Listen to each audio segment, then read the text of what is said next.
একটা বিমান, একটা দুর্ঘটনা। মুহূর্তে মাইলস্টোন কলেজ রূপ নিল এক বিভীষিকায়। যেখানে একটু আগেও ছিল ক্লাসের কোলাহল, সেখানেই তৈরি হলো শত শত আর্তচিৎকার। বাংলাদেশ বিমান বাহিনীর F7 মডেলের বিমানটি দুপুর 1:06 উড্ডয়ন করে। 12 মিনিট পর ঠিক 1:18 বিমানটি বিধ্বস্ত হয়। বিমান চালাচ্ছিলেন ফ্লাইট লেফটেন্যান্ট তৌকির। এটি তার সোলো ফ্লাইট ট্রেনিং এর অংশ ছিল। এই ধাপে এসে একজন প্রশিক্ষণরত বৈমানিক প্রথমবারের মতো একা কোনো প্রশিক্ষক ছাড়াই নিজে একটি বিমান ওড়ায়। ফ্লাইটের দৈর্ঘ্য ছিল সাধারণত 20 থেকে 30 মিনিটের, কিন্তু কে জানতো মাত্র 12 মিনিটেই সবকিছু শেষ হয়ে যাবে। তাছাড়া এই ট্রেনিং এর আগে পাইলটের মনোবল, দক্ষতা, জরুরি অবস্থা সামলানোর কৌশল সহ নানান বিষয় বারবার পরীক্ষা করে দেখা হয়। সবকিছু ঠিক থাকলে তখন তাকে একাই একটি বিমান নিয়ে ওড়ার সুযোগ দেওয়া হয়। তৌকির সবকিছুর যোগ্য ছিল। তিনি বিমান নিয়ে কুর্মিটোলা পুরান এয়ারফোর্স বেস থেকে টেক অফ করেন।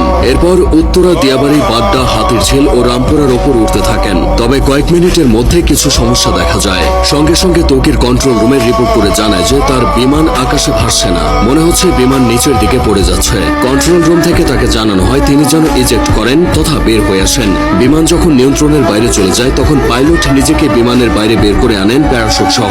এটি ইজেক্ট, কিন্তু কোনো এক অজানা কারণে তা সম্ভব হয়নি। এদিকে কন্ট্রোল রুমের সাথে পাইলটের যোগাযোগ বিচ্ছিন্ন হয়ে যায়। তার ঠিক 1 থেকে 1.5 মিনিটের মধ্যেই বিমানটি নিয়ন্ত্রণ হারিয়ে উত্তরা মাইলস্টোন স্কুলে বিধ্বস্ত হয়। মূলত স্কুলের আবাসিক ভবনে বিমানটি আছড়ে পড়ে। ভবনটির নাম হায়দার হল। হলের পুরো অংশ ধসে গেছে। বিমানের বড় অংশটা ক্যাম্পাসের মাঝের ফাঁকা অংশে পড়েছিল। বিমানটি একটু পরে আছড়ে পড়লে হয়তো হতাহতের পরিমাণটা কিছুটা কমতো, কারণ ক্লাস শেষের ঠিক পরের সময় বিমানটি আছড়ে পড়েছে। বহু ছেলে মেয়ে ক্লাস শেষে বের হয়ে চলে যেত। যে ভবনে বিমান বাহিনীর প্রশিক্ষণ বিমানটি বিধ্বস্ত হয়েছে সেটি দোতলা ছিল। ক্যান্টিনের পাশেই ওই ভবনটি। ওই ভবনে 2টি তলা মিলিয়ে মোট 16টি ক্লাসরুম আছে আর 4টি শিক্ষকদের রুম। প্রাথমিকের 1ম থেকে 5ম শ্রেণীর ক্লাস হতো এই ভবনে। 3য় ও 4র্থ শ্রেণীর শ্রেণীকক্ষের সামনে বিমানটি বিধ্বস্ত হয়েছে। তখন ক্লাস চলছিল। কিছুক্ষণের মধ্যেই ক্লাস শেষ হতো। ঠিক সেই সময় কলেজের প্রজেক্ট 7 নম্বর ভবনে বিমানটি ধাক্কা লেগে জ্বালানি লিকেজ হয়। পরে প্রজেক্ট 2 ভবনের সামনে আছড়ে পড়ে। বেলা 1টার দিকে স্কুল ছুটি হয়ে যায়। তবে তখনও কিছু শিক্ষার্থী সেখানে অবস্থান করছিল।